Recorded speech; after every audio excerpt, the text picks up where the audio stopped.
Big names వాళ్ళు, big names, but కానీ వాళ్ళ కోసం ఎవరు వెళ్ళా. అదే ఎగ్జాక్ట్, అంటే వాళ్ళు తెలిసిన మన స్టార్స్ కాదు కదా ఫ్యాన్స్ వెళ్ళడానికి. తెలిసినా కూడా ఇప్పుడు మీరు ఫాస్ట్ అండ్ ఫ్యూరియస్ ఈ సిరీస్ ఉన్నాయి, అవును, you don't go there because of ఫలానా రాక్ ఉన్నాడు, డ్వైన్ జాన్, దానికి వెళ్ళట్లేదు మీరు. అది స్పెక్టకల్, అది వెహికల్స్, చేజెస్, యాక్షన్, ఇది అది. సో అప్పుడు ఏంటి, మీకు తెలిసిన యాక్టర్ ఉండొచ్చు కానీ వాడి కోసం సినిమాకి వెళ్ళటం మానేశారు హాలీవుడ్లో. అది నేను చెప్పేది. You know, so true, yes. So ఇవన్నీ I honestly believe Raj Kumar లేకపోయినా కూడా ఈ సినిమా ఇంతే ఆడుతుంది. ఆ ట్రైలర్ బట్టి, దాన్ని బట్టి రాజ్ కుమార్ బదులు ఆ రేంజ్లోనే ఏ యాక్టర్ ఉన్నా కూడా మోరల్లెస్. అదే మీరు ప్రభాస్ ఉన్న సినిమాలో మీరు ఎవరినో పెడితే ఆడకపోవచ్చు, అది నేను చెప్పేది. అది ఎందుకంటే దాని డిజైన్ కూడా వేరే ఉంటుంది. అవునవును, అందుకే ఆటిట్యూడ్ అసలు ఆ మోడల్ మారిందా అని అడిగింది కారణం అదే. బికాస్ ఇంతవరకు మనకి తెలిసి మన స్టార్స్ ఎలివేషన్స్ లేకుండా స్టార్స్ అయి ఉండి బట్ ఒక ఎంఐ మిషన్ ఇంపాసిబుల్ సిరీస్ లాగా లేదు ఒక ఇలాంటి వాటిలో చూసిన సందర్భాలు చాలా తక్కువ. బికాజ్ మామూలు మన సినిమాలో హీరో ఊరికే ఇలా తల తిప్పితే కూడా దానికి ఒక ఎఫెక్ట్, ఇది ఒక స్టార్ హీరో. అలాంటిది showing them like normal people వచ్చింది అలాంటి సినిమా. అసలు ఒక రుద్రమైన నాకు గుర్తుంది, చిరంజీవి గారు నార్మల్గా మెగా స్టార్ అయ్యింది. డెఫినెట్గా ఐ ఫీల్, అంటే ఇప్పుడు బాలచంద్ర గారు ఉన్నారు, అఫ్ కోర్స్ బాలచంద్ర గారు ఈ టైంలో తీయలేదు అలాంటి విశ్వనాథ్ గారు, ఆఫ్ కోర్స్. నాకు తెలిసి వెన్ టైమ్ సాగర్ సంగమం ఆ టైంలో తీసినప్పుడు Kamal Haasan image would have been very different. అప్పుడు వచ్చిన కమల్ హాసన్ ఫిలిమ్స్కి సాగర్ సంగమంకి ఏమి ఏదో ఉండదు. ఇంకోటి, మీరు శంకరాభరణంలో సోమయాజుల్ గారు లాంటి ఒక 60-year-old అన్నోన్ పర్సన్ని ప్రొటాగనిస్ట్గా పెట్టడం అనేది నాకు తెలిసి ఇప్పుడు కూడా ఎవరు అసలు ఇమాజిన్ కూడా చేయడు. అలాగే ఒక అంత పొడుగ్గా ఉండి ఆల్మోస్ట్ యూనో డస్కీ కాంప్లెక్షన్తో మంజు భార్గవ్ గారిని హీరోయిన్గా పెట్టడం కూడా ఎవరు ఊహించుకోలే మీరు అన్నట్టు. బట్ అది కూడా ప్రొటాగనిస్ట్ని మీరు నాన్ యాక్టర్ని ఎవరు ఐఏఎస్ ఆఫీసర్ని తీసుకొచ్చి పెట్టడం అని దానికన్నా రిస్క్ అయితే పరాకాష్ట. ఇది కరెక్ట్ రైట్. బట్ అది కూడా మీరు అన్న వన్ ఆఫ్ ద మోడల్స్లో ఆఫ్ దీస్ అవుట్లయర్ ఫిల్మ్స్, అంటే ఆడ్ ఫిల్మ్స్ అంటాం కదా. ఈ అంటే ముందు పికప్ కాలేదు, బట్ తర్వాత బాగా పికప్ అయ్యి కల్ట్ ఫిల్మ్ అయిపోయింది. ఇదేమో స్త్రీ 2 ఏమో పికప్ అవుతుందో లేదో తెలియదు, బట్ ఫస్ట్ డేనే బ్లాక్ బస్టర్, ఇంకా దాని గురించి ఏం మాట్లాడక్కర్లేదు అంతే.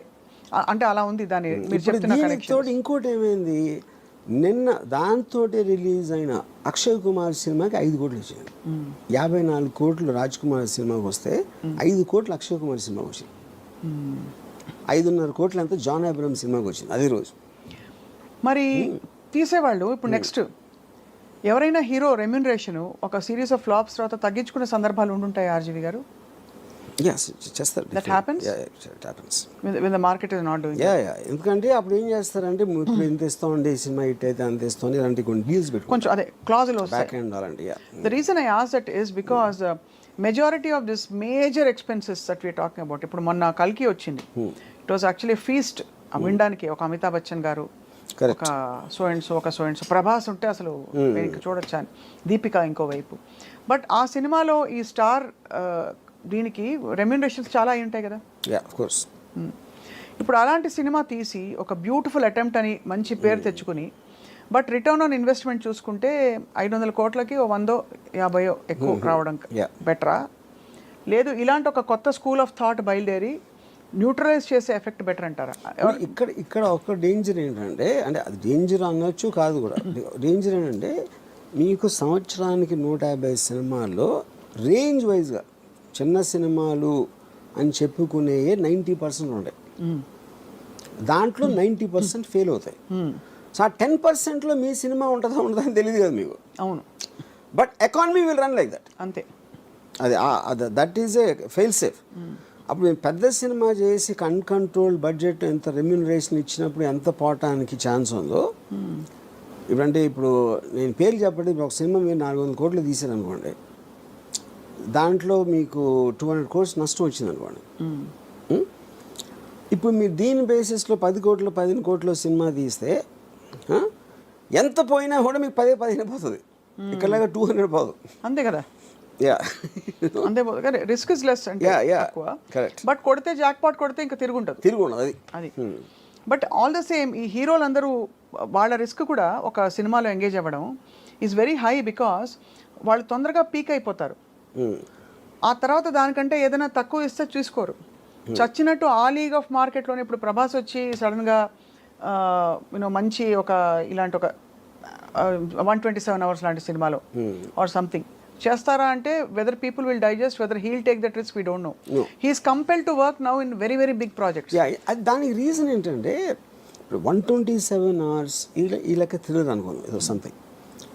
ప్రభాస్కి డబ్బులు ఇచ్చేది not about the story, not about that. అతను స్క్రీన్ మీద హై స్పీడ్లో వస్తే అంతమంది ఎక్సైట్మెంట్ వస్తుంది అనేది కాస్టింగ్ ఫ్యాక్టర్. అది that is what super stars are supposed to be. అప్పుడు అలాంటి మూమెంట్స్ ఉన్న స్టోరీనే వాళ్ళు ఎన్నుకుంటారు. అదే వాళ్ళు వచ్చి వేరే సినిమా తీసినప్పుడు ఆమీర్ ఖాన్ ఒక్కడే చాలా తెలుగు చేస్తాడు. ఆమీర్ ఖాన్ ఏం చేస్తాడంటే ఇప్పుడు ఏంటి, ఒక సపోజ్ తను గజనీ లాంటి సినిమా తీసాడు కూడా చాలా పెద్ద హిట్ అయ్యేది. తర్వాత తను తారే జమీన్ పే తీస్తే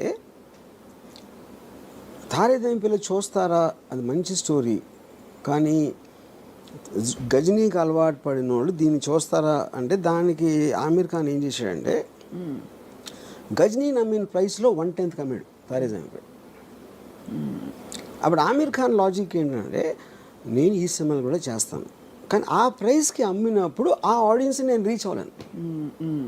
దీని ఆడియన్స్ దీనికి ఉండదు. కరెక్ట్. యా, అప్పుడు ఏమైంది, గజనీ కాస్ట్ 40 crores అయితే ఇది 5 crores అయింది. 5 crores అయ్యేటప్పటికి ఇది కూడా 60 చేసింది. 60 crores తారే జమీన్ పే. అదే ఒక 90 చేసి ఉండొచ్చు. 60 కాకపోయినా 10 చేసినా కూడా హిట్టే కదా. అప్పుడు ఏంటి, మీరు ఎంత కాస్ట్ చేశారు, ఎంత వచ్చింది చూసి 100 మంది 1000 మంది చూసారు అనుకోండి ఆ పెద్ద సినిమా, దాంట్లో 900కి నచ్చకపోవచ్చు, కానీ వాళ్ళు చూస్తారు, మీరు ఆ డబ్బులు అయితే మీకు వచ్చేసినాయి. ఇప్పుడు ఇక్కడేమో 100లో 90 మందికి నచ్చినాయి. అవును, కానీ ఈ సినిమా చూసే జనం ఉన్నదే 100 మంది. నేను వాళ్ళని సాటిస్ఫై చేసినా కూడా నాకు హ్యాపీ. అది ఆమీర్ ఖాన్ లెక్క. ఓహో, అంతే. యా, అందుకని తను ఎక్స్ట్రీమ్లీ లో బడ్జెట్ ఇది వేస్తాడు, లేకపోతే వెరీ హై బడ్జెట్, రెండు. అప్పుడు వాటి డిజైన్ వేరే ఉంటుంది అంతే.